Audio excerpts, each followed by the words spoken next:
Warning.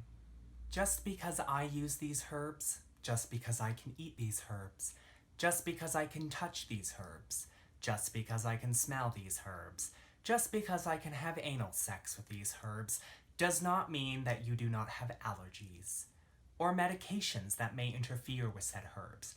Do not look, do not smell, do not touch, do not eat, do not even think of ordering, buying, or even of the herb itself, for you may break out into a reaction. They may cause death, miscarriages, and so on and so forth. Any medical opinions or advice that I give in these videos, you cannot hold me responsible for. It is your job to seek out an actual, licensed, educated, and fully trained physician who knows your family history to better educate you on if you can even look at a herb without breaking out into a rash or instantly dying. Thank you.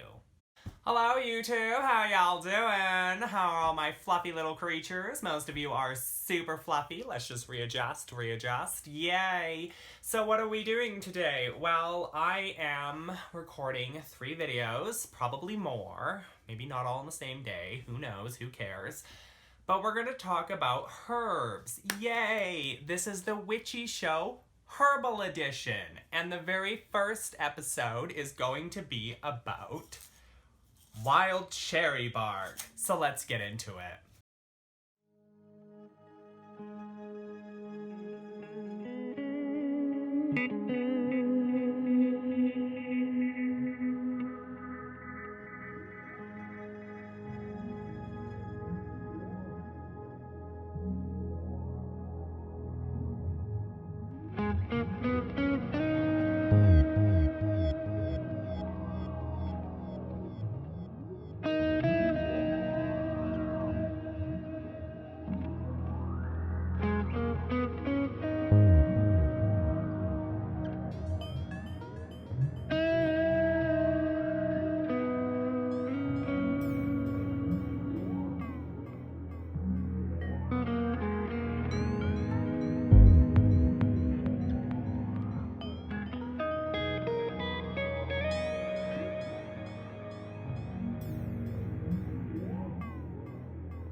We're going to talk about some notes that I took on wild cherry bark. There's not very many notes, so these are going to be very short videos. It is your job to do medical and magical research. I don't always provide you with the element, what deities, what all of the magical information is, what all of the folklore is, what all of the medical facts are. That's your job, not mine.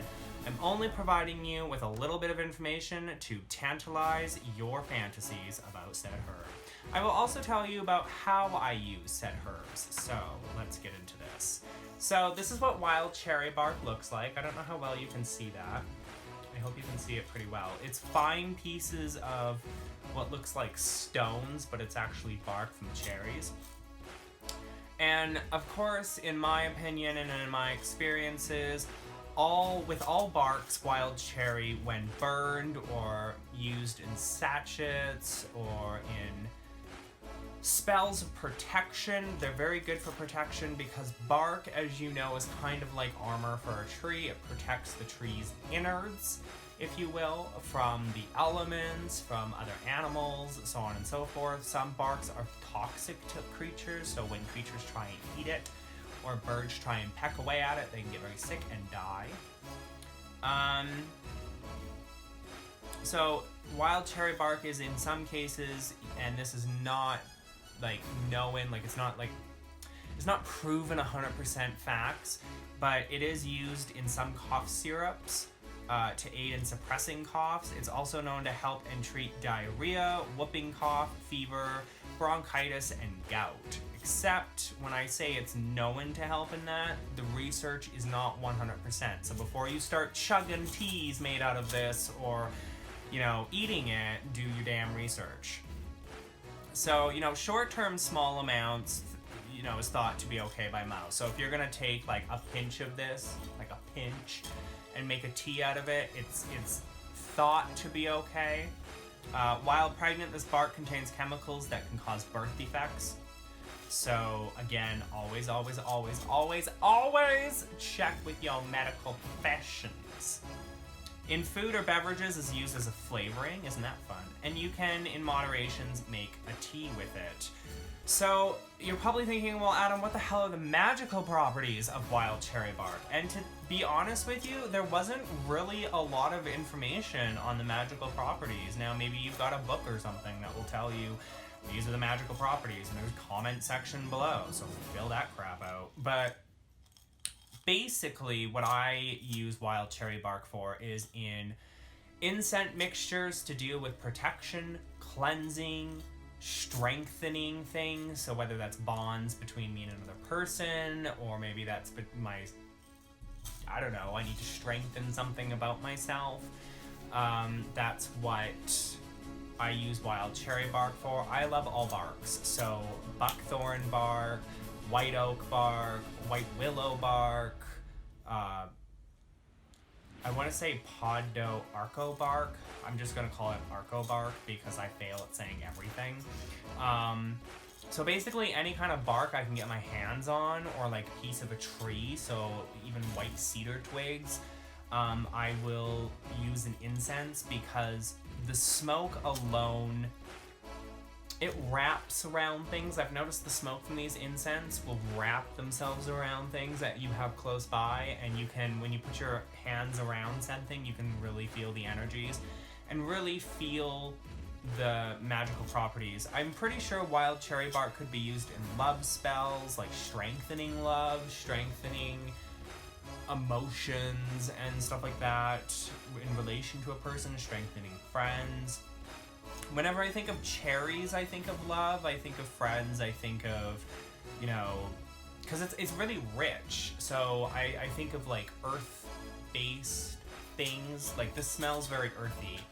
It's like super earthy. I love the smell of it. It smells earthy, and anything earthy to me is very like, it'll help ground you, it'll help protect you, it'll help strengthen you. So that's basically what I use wild cherry bark for, and that's a little bit of the information that I found on wild cherry bark. My regular sources for like all things magical didn't really tell me much about cherry bark. It told me a lot about cherries, but not about the cherry bark tree. So this video is kind of a bust on that subject, but that's not my problem, that's yours.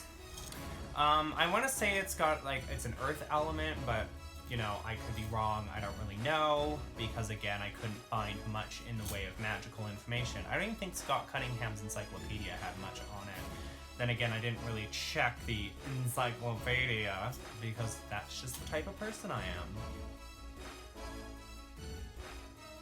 Anyways. So that's just a little bit about wild cherry bark, and you know, always consult medical people before looking at or touching or, you know, ordering or doing anything like that. Always consult medical people and keep out of reach of children, because, you know, large doses of this and I'm pretty sure people are gonna die.